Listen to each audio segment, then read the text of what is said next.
Many iPhone users face challenges when switching to a PC, especially transferring iCloud contacts to Outlook. No need for costly help. You can export them easily and for free. Here's how.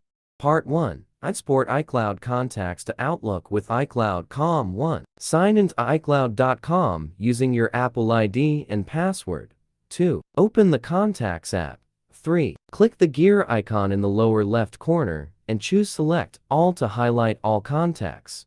Tap the gear icon, select Export the card to download a VECF file, convert it to CSV using an online tool, then in Outlook. Go to File, Open, and Export Import or Export. Choose Import from another program or file CSV, and import your contacts. Part 2. Show iCloud contacts in Outlook via iCloud for Windows. Install iCloud for Windows, sign in, and check Mail, Contacts, Calendars, and Tasks. Click Apply to sync, then open Outlook to see your iCloud contacts. Part 3. Contacts from iCloud, Outlook via iCloud Email Backup Tool. Install the iCloud Backup Tool, sign in, select Contacts, and export as .dot in Outlook. Go to File, Open, and Export Import or Export and import the PST.